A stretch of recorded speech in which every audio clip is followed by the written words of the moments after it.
Interrompemos esse podcast para perguntar: quem você quer ser? Designer, engenheira, pedagoga, administrador.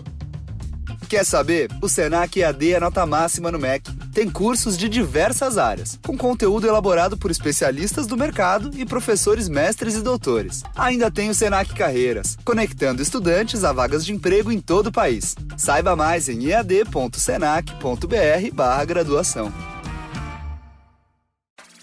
Você vale muito. Eu não sei quantas vezes alguém já te disse isso, mas eu precisava repetir porque você vale muito. Não importa quantas vezes alguém tente te convencer do contrário. Eu tô aqui para reconhecer o seu valor, porque eu também já precisei de muitas para reconhecer e reforçar o meu. E não há nada mais poderoso do que celebrar juntas, porque nós valemos muito. L'Oréal Paris, porque você vale muito.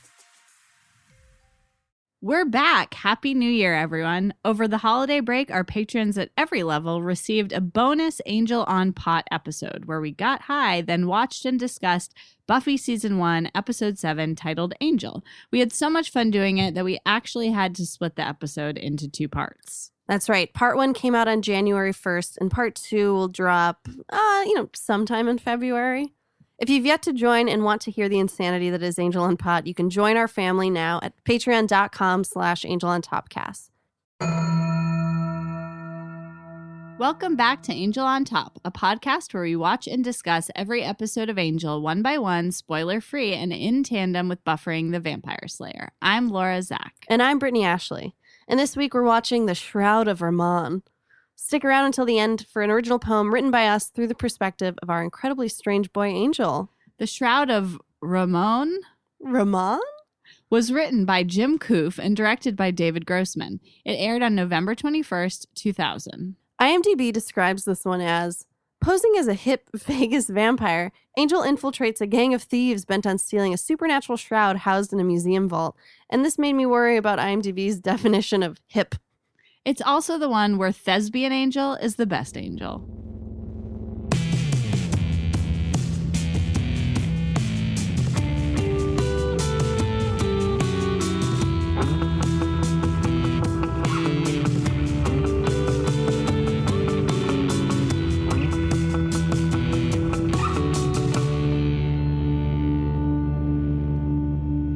Good to be back. Good. It feels too great.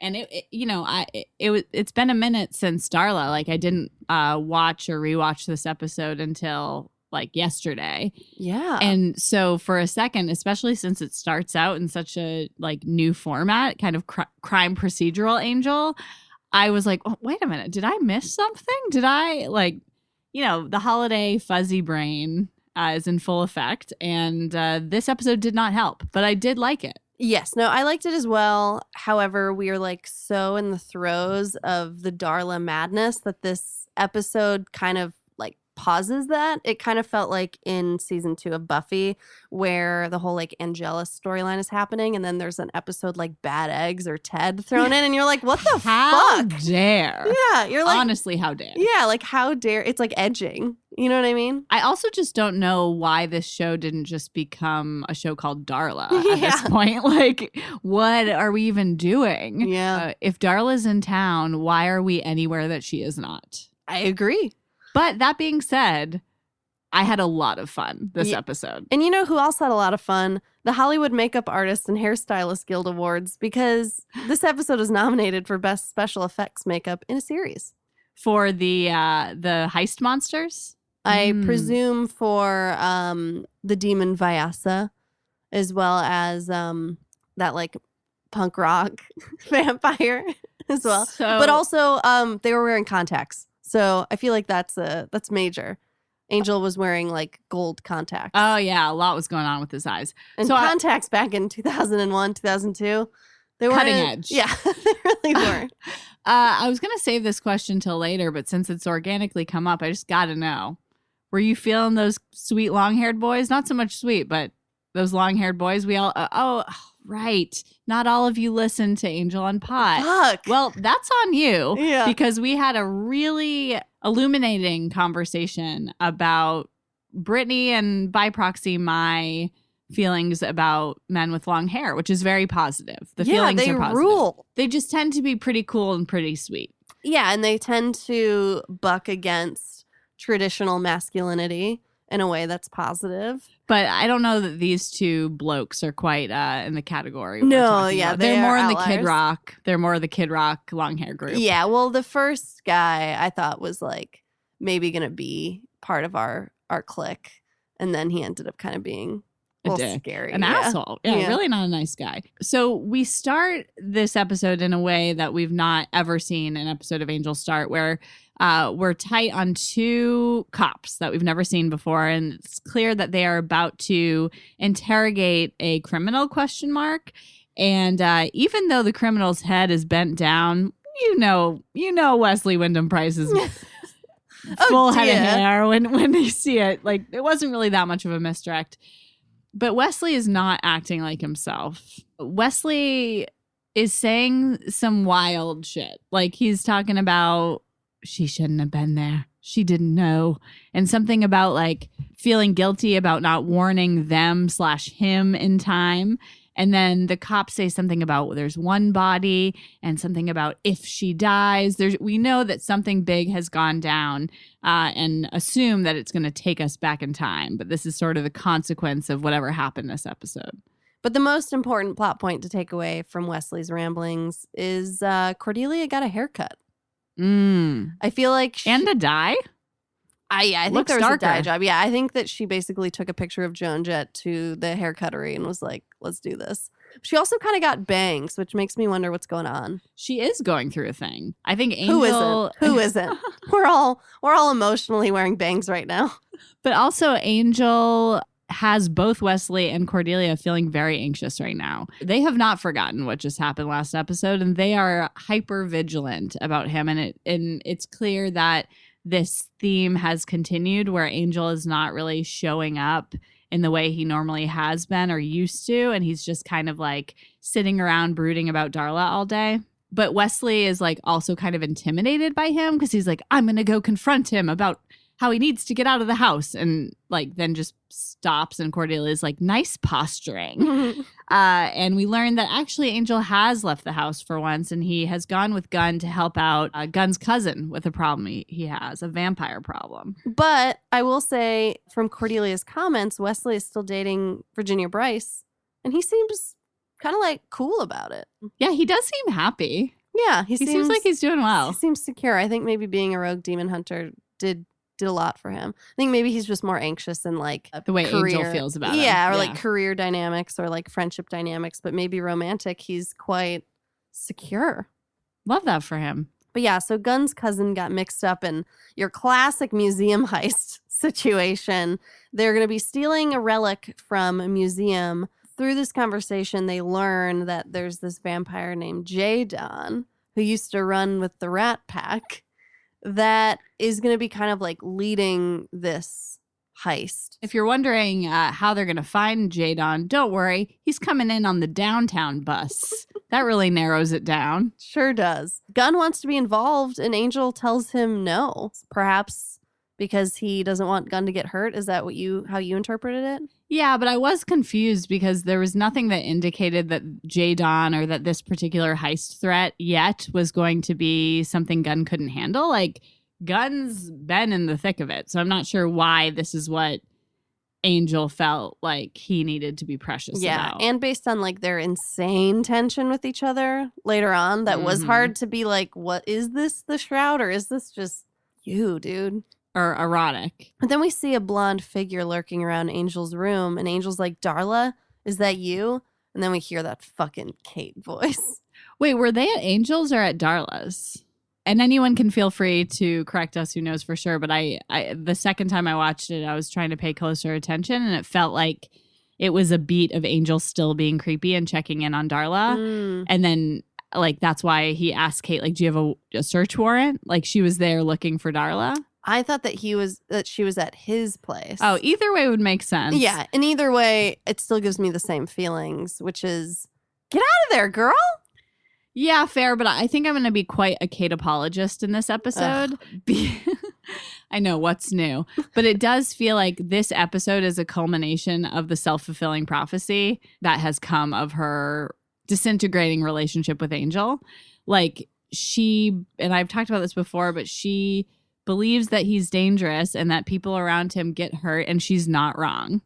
And I think that it just keeps escalating in a way where like now we'll see in this episode, he's actually like hurting her, or he's actually willing to cross a certain line with Kate that he didn't used to be. And this is the first scene that we really see that play out, where like, granted, she pulls out the cross first and is like, don't come any closer. And when I get Darla, she's going to be toast, which in this case means in jail. He gets really violent, like punches the cross away from her, and then is like, if you get between me and Darla, it'll be the last thing you ever do. Yeah, I mean, of course, he's being a little aggressive there. But I feel like it was just out of frustration for, listen, cop lady, you listen. Wow, cop lady. This is someone that he basically had a relationship with. Okay, listen. My ex. Listen, detective. My other ex is more important than you. And you better not do anything to hurt her, even though we both know that she's killed someone and it's your job to bring people to justice for killing people. See, the way I interpret it was like, listen, lady, I know that you saw. Listen, lady. Wow. Listen. You're like so gaslighting with when you're like playing Angel, you're like, listen, lady, I know what you think listen, you saw. Little girl. Yeah. Listen, father's daughter. But I think it's more like frustration for, you don't know what you're fucking talking about. Like, you don't understand that you don't have the resources to actually resolve this conflict. I'm the only one that knows how to handle Darla. You are way out of your scope right now. So like, she is out of her depth. That's absolutely true. But it's not true. He keeps saying, you don't understand. You don't understand. But Kate does. Like, it feels like the things she's saying and her instincts are correct about like these people and like what she's trying to do and how dangerous they are. Like, she's not wrong to be trying to like pursue these forces. I just feel like to make an omelet, you're going to break a few eggs. And to like save could you unpack that, please? Yeah, I think with Angel, it's like, to save Los Angeles, a couple people have to die around him. Yeah. That's not usually his mentality, though. Like, even when we see him in the heist, he spares the life of that one security guard. But like, I think there's collateral damage that happens that he doesn't want. Like, he doesn't have that mindset. And we've always seen him advocate for like not killing human beings. That's for sure. But like, I think that Kate does not give him the benefit of the doubt at all. She always just she like projects just the worst possible things about him, because she's projecting vampires in general because they killed her dad. Like, she's just projecting all of that onto Angel, who is one of the best vampires that could exist because he is using his existence to save human beings. For me, it's frustrating to watch her push him further and further into a place where he has to be aggressive towards her. So I think it's I think he can take a little bit more responsibility for his own actions than being like, you pushed me to this place where I'm going to threaten your life. Yeah, I don't know. I just think Kate doesn't have the same mission as Angel, and her actions are consistent with her mission and her job and like what has happened to her and what she's witnessed and seen of Angel. So, and I do think that like, especially with the relic making everyone act out of sorts and different than they normally would, unfortunately, that escalates things to a further confirmation of our worst fears. Although there is that reveal at the end that which we'll get to, that he actually was still trying to protect her. Yeah. Like, overall, their missions are congruent, but like, they have differing values within that because of their own experiences and because like of their abilities. And I think it's frustrating that like, he can see where she's coming from, but I feel like she can't see where he's coming from. Yeah, that's probably true. I would love to have them in like see them in like a couples therapy. Oh my God, I would die for that. Oh my God, just an Esther Perel of Kate and Angel. You know, an idea that I used to have that doesn't hold any weight anymore because I think that nobody would ever do it. But I always thought that like these like ships, you know, like Angel and Buffy, who there's so much left to dig into of their relationship. I always thought, like, what a wild idea would it be if, like, for a big price tag, you had these actors, like, doing porn as their characters. And as the audience member, you, like, got to reap from that. But now still as horny as I used to be, but now I'm, like, much more into self-help. It's now, like, wouldn't it be wild if there was, like, a price tag set where you could watch these two actors as their characters be in couples therapy?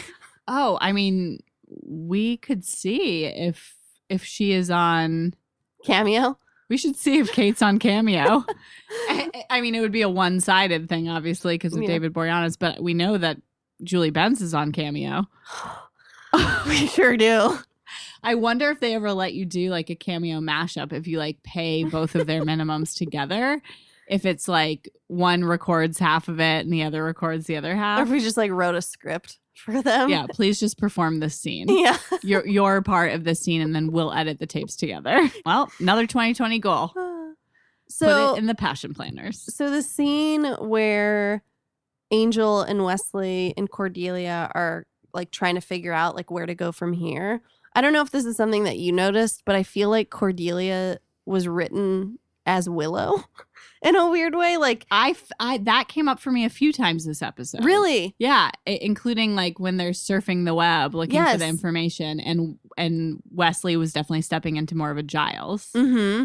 It was really wild. It makes me wonder if David Grossman, or I'm sorry, Jim Koof, was like a big fan of like that dynamic and was like, I'm gonna insert it into this episode because, and I guess we are supposed to see this as some sort of like growth within Cordelia, that she's less interested in the things that she was interested, back in Sunnydale, and she's more interested in like research and doing this work and being part of a team. But yeah, there were some things like, let's go face to face and kick evil's booty.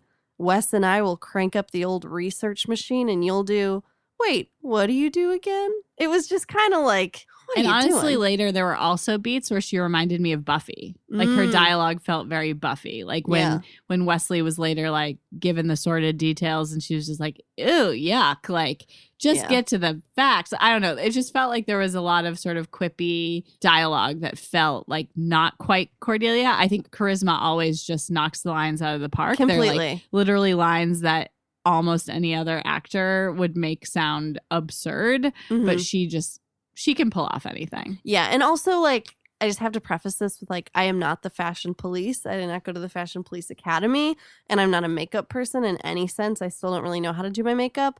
But what they were doing to Cordelia's hair and her makeup just felt like it was like a new person that like joined the team for the day. Yeah, like, I thought there was going to be some reveal that she was in disguise somehow. Yeah, like gave her like purple lip liner and they gave her like a dark blue smoky eye, and it's like Tuesday. Like, what are you doing? This is an interesting episode to start the new year with because it really does feel fresh. Like it feels like within the world of season 2 of this show. It's like a reinvention. Beat change, like something has happened. So speaking of beat change, Angel's plan is to go in disguise as J-Don, so he needs to be loud and flashy. But as we know, he is dark and broody. And to get into character, like before his like segue into becoming J-Don is that he has to act as if he's a fan of J-Don so that he can, get closer to him and eventually kill him. And he's just a fucking dork, and I love it so much. A lot of really good thespian Angel moments in this one. He gets to be 2 different characters. Actually, kind of 3. Because toward when he's starting to go crazy, you're like, is this Angelus? Is this him as J-Don? Is this actually Angel? Or is it something entirely different? Yeah, David Boreanaz really had to wear a lot of hats. He had range this up. He really did. This is his Mariah Carey right here. But one thing that I would, criticize is that when he was face to face with J-Don, he should have just like knocked him unconscious, took all of his clothes, and then killed him. Yeah, but like, you dummy, because when you dust a vampire, their clothes and their accessories get dusted as well. And so then he had to like, shame. Yeah, so then he had to like find this other suit and these other glasses and stuff. But I just felt like it could have been a little bit more economical. And he had to do it pretty fast because the long-haired dude showed up like right after he dusted him. Yeah. So in the beginning, I mean, when I first met this like super low energy vampire who just like wants to listen to Metallica and be left the fuck alone, I was like, this is my dude. Yeah. And it's in stark contrast to the character of Jadon that Angel is playing, which is basically like a Marvelous Mrs. Maisel character. Like he sounded like Joel. And a lot of like shoulder adjustments. A lot of like, ooh, yeah. Yeah. Like a lot of like beginning a dance move, but really you're just walking. Yeah. But you know the actor who played Metallica? No. It's W. Earl Brown, who was Kenny, the cameraman in Scream. So Whoa. Courtney Cox's cameraman. And he was also Warren in There's Something About Mary. Wow, what an icon. Yeah. And he was also in like Deadwood and Preacher and some other shit. But Oh, so he's still doing it. oh yeah, Yeah, he's yeah. like very Working much actor. working. Yeah. But there's also another cool like actor spotting, which is Vyasa, who's not the security guard. He's the black vampire, is played by Tony Todd, who plays Candyman. In Whoa. the original, I mean, in, you know, the, what is it, like 1992 horror film Candyman. And he's also reprising his role in this year's version written by Jordan Peele. Wow. Yeah. And then the security guard, who knows what the fuck he did or does. I didn't really look him up. Yeah, his performance didn't really move me.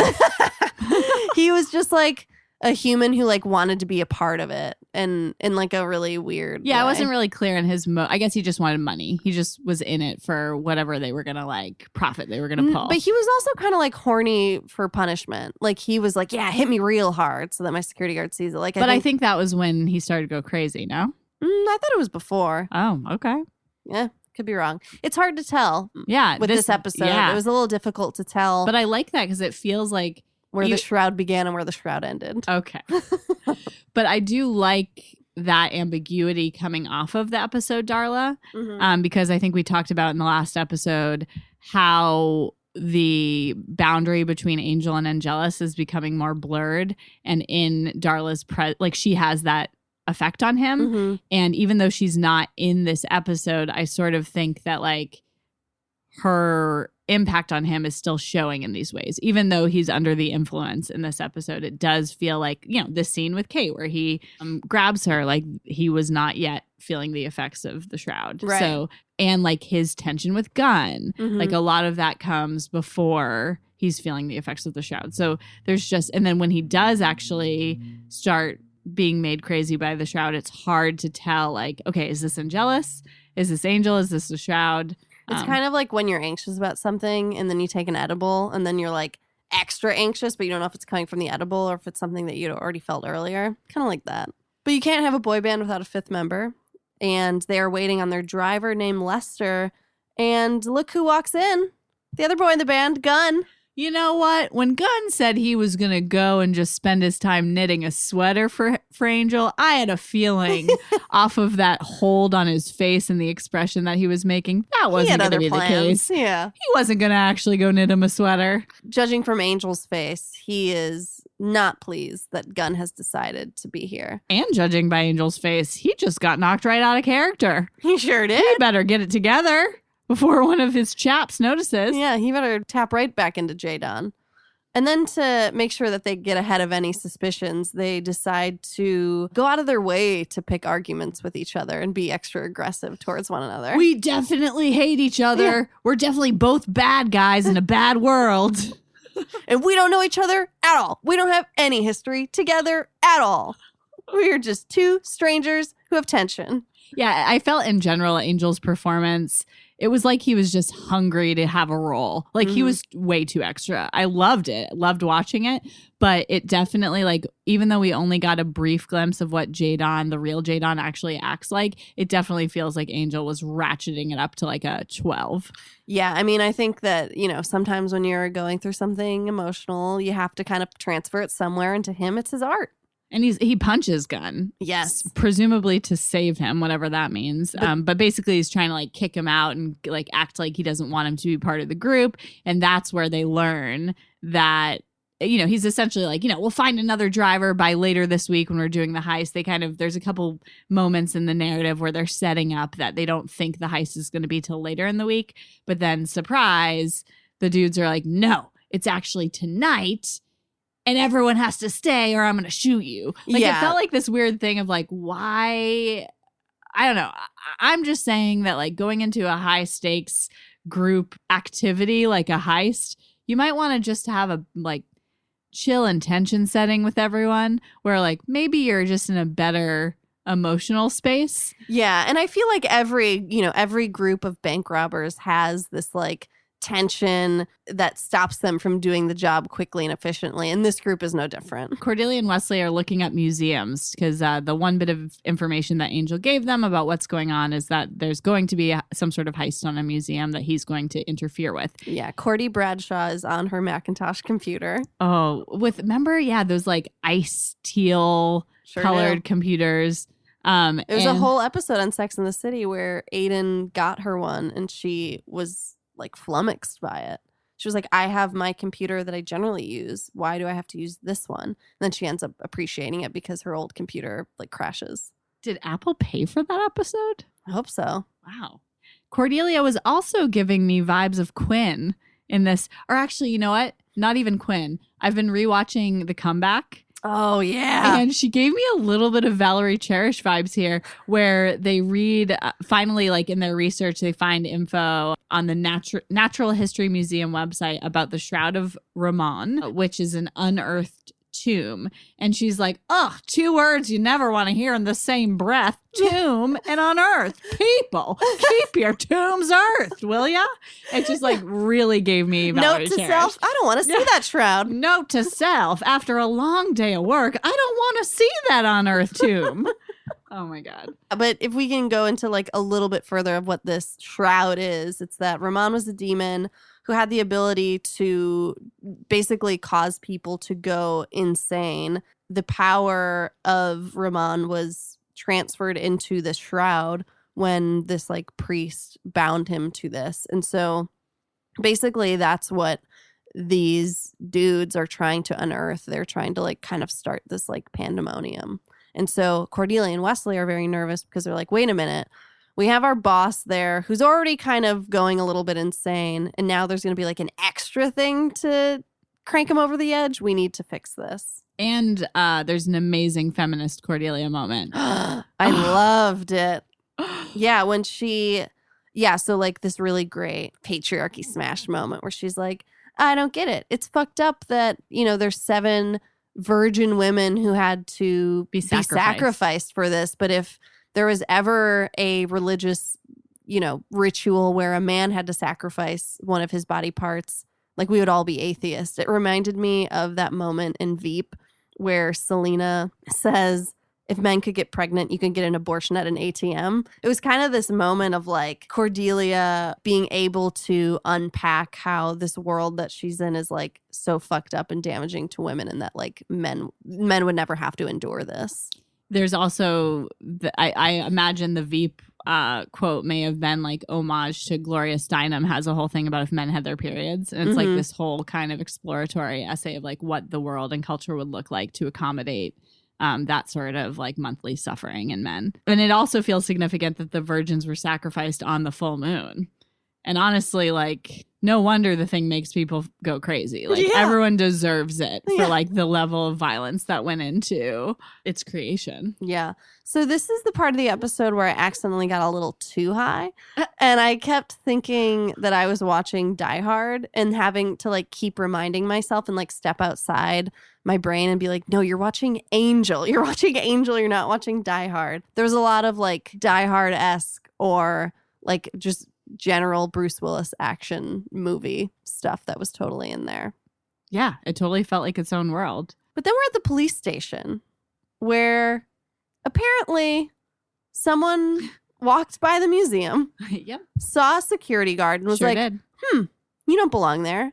Took out their camera with a zoom lens that they happen Pretty to good have. quality camera. Yeah. Took the picture.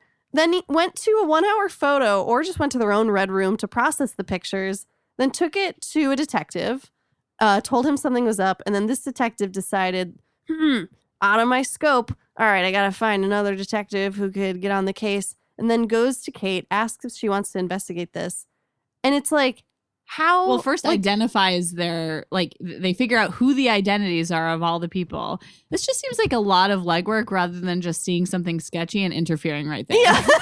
Like, I maybe don't understand, like, typical cop. Like, I know you have to find, like, you have to follow, like, a certain protocol, but this feels a little bit lazy. Yeah. Or maybe, like, not even lazy is the word. It just feels a little bit, like, not economically avoidant, really. Yeah. Like, and then really the only thing that part of the plot served was to get it in front of Kate and be like, so-and-so thought you might be interested. You Kate's know like, this guy. I want that.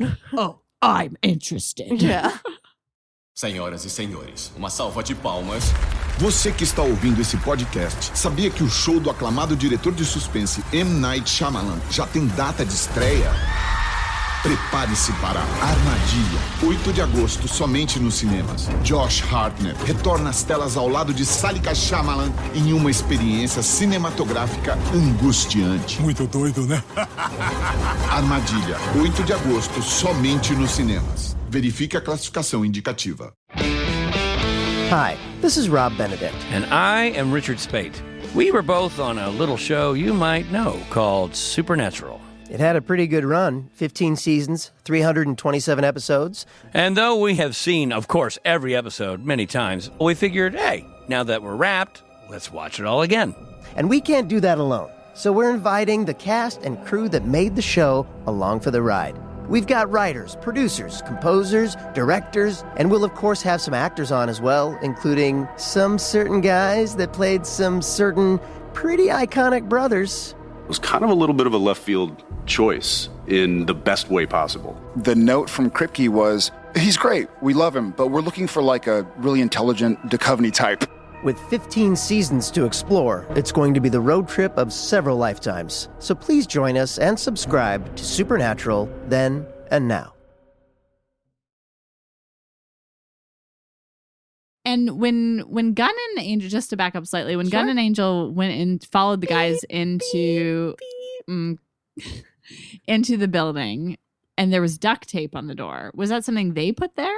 Like there was like duct tape so that it wouldn't lock behind them. And later that's how Wesley and Cordelia get in. But it was when Gunn punches Angel in the face to be like, now we're even. Like, don't ever punch me again. You didn't catch that? I catch it. And what's sad is I watched the episode twice and Same, I still couldn't figure out. There's a couple things in the episode I really couldn't figure out. Like figuring also out why, like when Metallica dropped the little vial that he was going to need to blow up the... Like why Angel had to put it in? Well, and then like when it fell on Angel's shoe, it seemed like they all agreed that the best thing to do to make sure it didn't fall again was for Angel to slowly lift his foot to his hand instead of Metallica just picking it up again.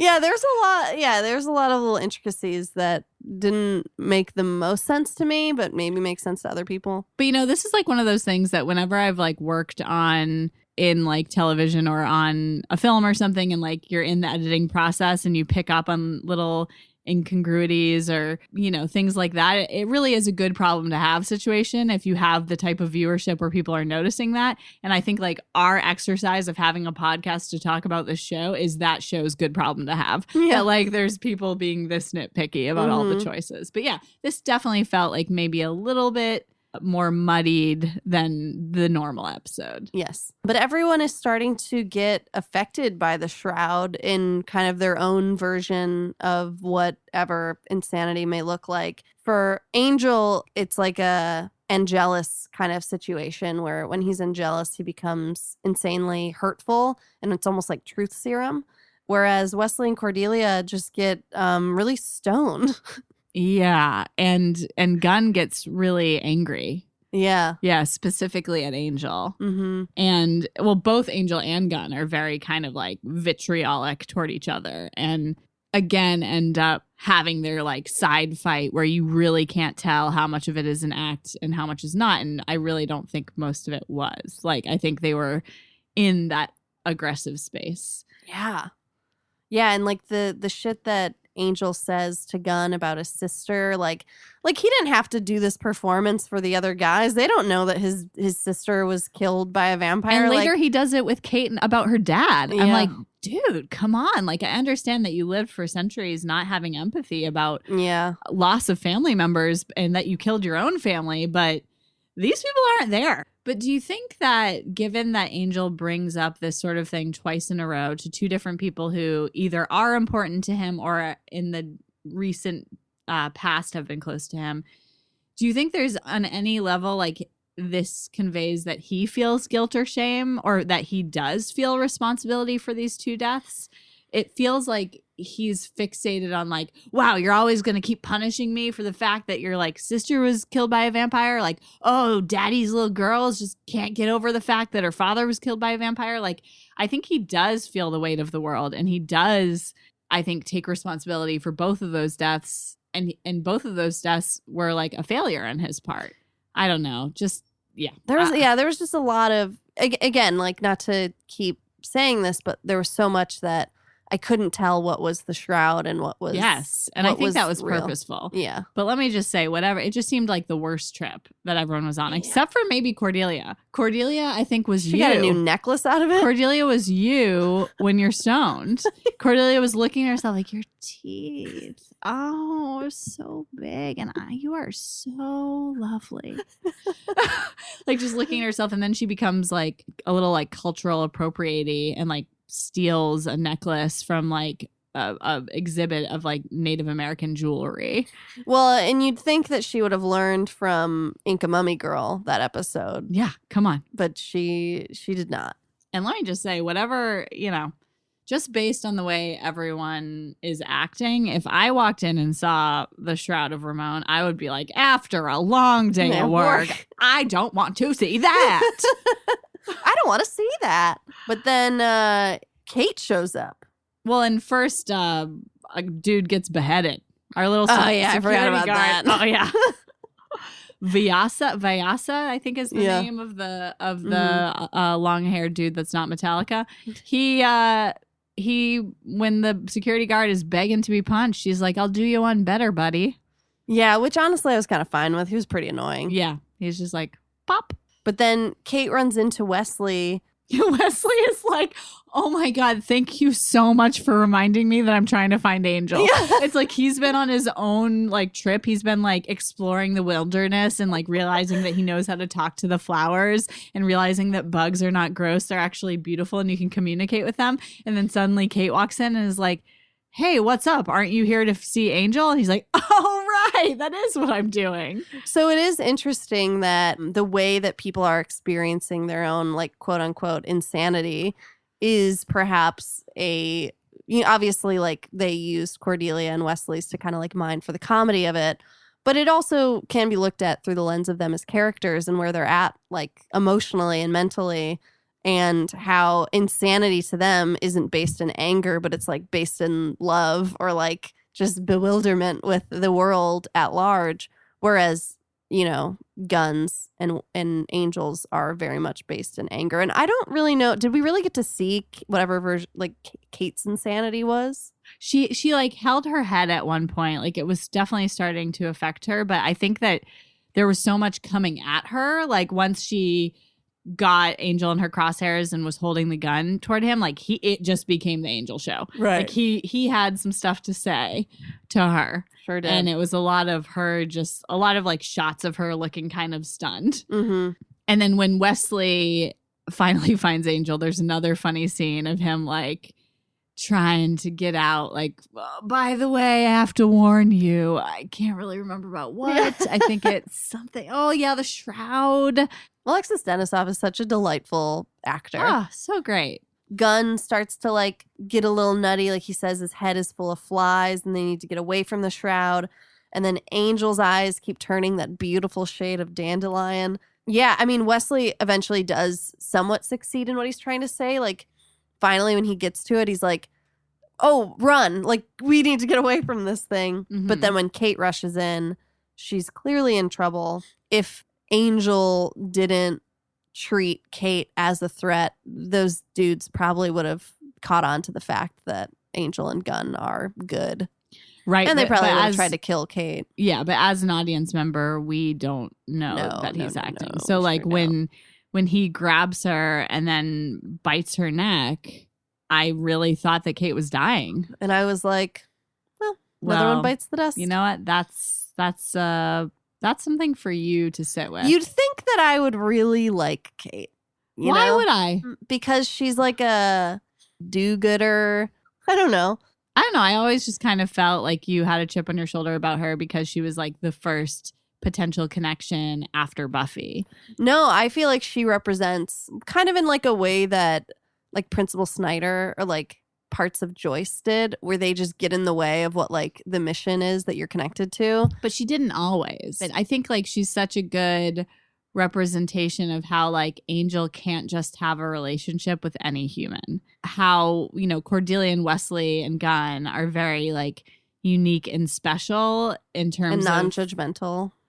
They're still judgmental. Not towards the fact that like Kate just doesn't accept Angel. But I also think it is a lot to suddenly become aware of a supernatural world, and you're becoming aware of that to be synced up with your father dying because of that world. I mean, I feel like, obviously this episode kind of goes against what I'm saying a little bit because we see that Gunn does have some unresolved stuff, but like Gunn was able to, in a way. Yeah, allow me to just point to the first part of that sentence.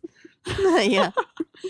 I like that Kate cares, but I feel like she cares about stopping Angel for the wrong reasons. I feel like it is like her personal vendetta, and it's not actually about the good of Los Angeles. Because if she actually was tapped into what Angel does for the community, she would see that she should be supporting him and not be going against him all the time and trying to stop him. Does that make sense? Yeah, that's fair. In ways that like certain characters did that with Buffy as well. But I just don't think that Angel's helping his cause when it comes to Kate. Although it's a little bit of like a confirmation bias situation where, I don't know, have you ever had the experience of like either you fear that someone has a certain idea about you or they have expressed that they have a certain idea about you that you feel is wrong, that you don't want them to have? But it just seems that like no matter what, you keep accidentally slipping up in a way that confirms this negative way they see you. Mm-hmm. And like is giving them more fuel for their confirmation bias. Like it feels like that's the dynamic going on with Angel and Kate. Like he genuinely, I think that she is wrong about him. She's not wrong about him in terms of just the cold facts of like deaths and like fatalities and things that it is literally her job to address. But she is wrong about him in terms of like his intentionality. But it feels like, especially the episodes we've seen with Kate this season, everything he's been associated with has synced up with her idea of him. She keeps catching him at the wrong time. Right, but when it's like at a certain point, are you catching someone at the wrong time, you know, every time you see them? Or is there some truth to what you think about them? You know what I mean? Flirting, understanding, consent, and kissing. Flirting, understanding, consent, and kissing. Stopwatch. I, like Cordelia, am a proud feminist. And this week, and I feel like you have made some choices like this as well. Maybe Questionable ones or ones that make sense, but are a stretch? No, I was more so going to say choices that are really about saving someone. Oh, the greater good, yes. The greater good, protecting someone. And it sounds to me like the person slash people that really needed saving in this episode. Are you choosing the 7 virgins? Well, let's just say I'm choosing 7 women of the past that could have been spared of having their lives needlessly wasted on some like bullshit demonic ritual if they quote unquote didn't have their purity, whatever that means. So, you know, I would You're going to make them a little impure. Yeah, I mean, I'm going to give them the option. Like, if they consent to this, then like... It's like you either die in a sacrifice or you have sex with me and live. I don't think I'd frame it that way. I think it would be more just like a little bit of time travel, a little bit of like getting to know them individually, seeing if we vibe. And then, you know, trying to do a service to humanity. Sure. That being said, that might make 7 other virgins in danger of losing your their work is not lives. done yet. You're going to be staying back there for a while. You got to get someone to cover your scripts here. Oh, it is really hard to fight the patriarchy. And you got to do what you can in your own way. It will come as no surprise that I chose Metallica. It does come as a surprise. I don't know. I mean, at first I was kind of put off by him putting 2 guns in the face of two of my daddies, but he came here to get the job done. He wants to get in, he wants to get out, and I imagine that it's because he has to set like the work-life balance boundary, because I assume he has some sort of passion outside of bank robbing. You know what I mean? Like, it pays the bills, but when he goes home, he's like writing a novel, or he's like going to a Tool concert with his friends. And so he's like, hey, get your shit together because I want to get this Shroud of Rahmon, get out, and then go have my life. Yeah. Like, my work does not define me. Yeah. As having like that tough exterior, but then his partner sees this really soft side. And I feel like you could really see his vulnerability when he almost dropped the vial and his hand was shaking. Totally. That felt like the version of Metallica that you'd be down with. Absolutely. Yeah. All right, I'm into it. Flirting, understanding, consent, and kissing. Flirting, understanding, consent, and kissing.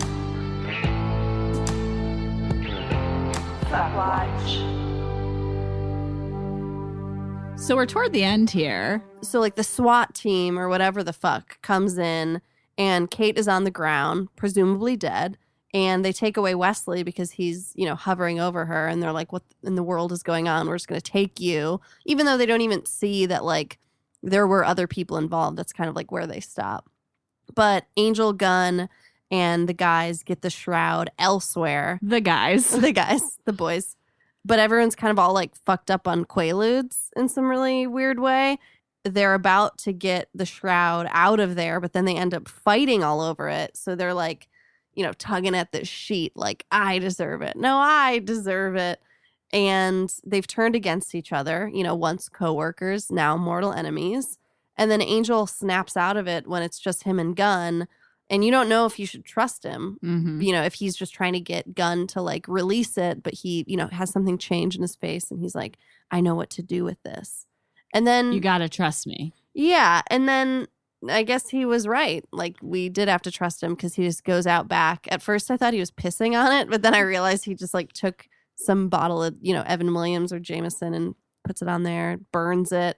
And seems like a pretty easy way fix, to kill something that controls your mind, but okay. Yeah. Alrighty. Also, that's like one of those drunk fights, or like if someone's fighting under the influence and then later you're talking about it and it's like, no, I said those things about like your sister being dead and you caring too much about it because I was like fucked up. And then the person's like, yeah, but you were not too fucked up to know to burn the shroud would kill it. Like, yeah.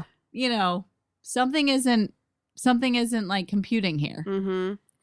So then we're back kind of at the beginning, which is where the detectives are questioning Wesley. And Wesley's a lightweight. He is still feeling the effects, even when he's been pulled away from the source. Yes. But also the fact that they were going to arrest him on counts of murdering the security guard and murdering Kate, as if like he just worked alone. Like and also there's no cameras in the museum? There are no cameras, but there are plenty of photographers outside of the museum. But then Kate comes in, white face, blood completely gone. So relieved that she didn't die. Yeah, and she's like, don't arrest him. And so you're curious, what happened. And then we get to see that, she's staying late at the office, staring out the window with her big ol' angel hickey. And we see what actually happened in that moment, which is that he did bite her. But then he like whispered in her ear, get down, otherwise they'll kill you. So he was saving her. Mm-hmm. She is now having to contend with the fact that he yet again has saved her, which I think just kind of adds fuel to the maddening fire for her. Yeah. That she keeps having to be beholden and dependent on someone that she's growing to despise. Yeah, and aside from the fact that we, jump into the flashback, we know that Kate's thinking about it because she's touching her wound. Yeah. She's gently touching her wound with 3 fingers. So then Wesley tells Cordelia he's concerned about Angel because this is the first time that he's had human blood in a long time, which also is not correct because he drank Buffy in the end of season 3, which was graduation day. So he drank Buffy 2 seasons ago. He didn't like go insane after that and want to like get more human blood. Yeah, Wesley's fears seem to be kind of misdirected. Like, I don't think that you should worry about him wanting human blood because of that. I think you should worry about him going insane because of Darla. This was one of the moments that I watched it twice and I still didn't really understand, which is that Angel is also thinking about this moment with Kate, and it ends on him like grabbing her arm. Just this image of him like gripping her as he's biting her. Is that supposed to tell us that it's something that he was enjoying? Yeah, I think it wasn't just a cut and dry. That whole thing was an act. I think there was like a moment of losing himself and then coming to, much in the way we saw it happen when he was tug of warring with Gunn, which is not innuendo. And he literally was pulling on the okay, I'm just gonna stop there. But yeah, I think it's maybe just meant to again give a nod to we don't really trust his stability right now. Mm-hmm. And yes, he ultimately keeps doing the right thing, but it's becoming harder and harder for him to resist his nature. Yeah, it's becoming like the good stuff is becoming less instinctual than the bad stuff. It's almost like he is having a really hard time fighting to be good and do the right thing. Mm-hmm. Damn. Yeah. Thank you for listening to this episode of Angel on Top. I'm Laura Zach, and you can follow me on Instagram at Laura Zach or on Twitter at @la_wa. And I'm Brittany Ashley, and you can follow me on Twitter and Instagram at Brit27Ash. You can also follow Angel on Top on Instagram and Twitter, both the same handle at Angel on Top Cast. And you can email us at angelontoppodcast@gmail.com. And now, please enjoy the poem for Shroud of Rahmon from Angel's perspective. The Shroud of Rahmon. Vestige of a detective, Darla's been my only beat, till the business with Gunn's cousin and vamp problems on the street. Vegas import is incoming for museum operation. I'm taking this one solo, Gunn's on compulsory vacation. But first I seek my sire, more habit now than choice. Not surprised to find old ally on the case. I won't say Darla's innocent, but Kate's in waters she can't tread. If I have to choose, no contest who's first place. Acting loud and flashy's a welcome change of pace. Sick of Angel, let's give this Jadon bloke a spin. Idolatry can kill, and this vamp goes down easy. Menlo rolls up, and just like that, I'm in. Then I meet Vyasa and some mortal guy named Bob. Instead of jewels, this heist has eyes on Demon Shroud to rob. Turns out I'm not the only actor in this twisted family. Gunn shows up as driver, and my face nearly betrays me. For all their undead faults, this team's got strong schematics. Attempts to bully Gunn to safety are for naught. No love lost in this crew as I face down a gun's barrel. I learned the hits tonight, not what I thought. Only thing thicker than Menlo's hair's the tension of acting bad while sparing several lives. A steady boot for shaky hands gets us to the box supernatural. The force inside intends none of us survive. A strangeness warps my motives and Bob literally loses his head. Does Gunn deserve my violence? Wesley's here, I lose the thread. In the throes of madness heightened, Kate's timing couldn't be worse. First bite since another blonde. This hunger is a curse. Tug of war over the shroud, I'm trusted to set it aflame. Its mind-warping powers laid to waste. I saved Kate with faux ferocity, but was it really an act? If pretend, why can't I stop thinking of her taste? Hi, I'm Dana Schwartz, and this is Rise or Die, the official companion podcast for Peacock's original series, Those About to Die. On this podcast, I go behind the scenes with the show's cast and creators to learn how they brought their brutal vision of Rome to life. I talked to acclaimed director and executive producer Roland Emmerich. When I saw the first race, I was like giddy. actor Ewan Ryan. For an actor, that's a dream. Although you do get a lot of sand in your sandals. And so many more. You helped summon those ghosts back onto that stage. Every day when I went to set, I was giggling about what I saw. I think it's going to be a breathtaking thing. Gosh, people will freak out. Rise or Die launches on July 18th. Watch or listen wherever you get your podcasts. A bloodbath tonight in the rural town of Chinook. Everyone here is hiding a secret. 4 more victims found scattered. Some worse than others. I came as fast as I could. I'm Deputy Ruth Vogel. And soon, my quiet life will never be the same. Realm presents a 30 Ninjas production, Chinook, starring Kelly Marie Tran and Sanaa Lathan. Listen to Chinook wherever you get your podcasts.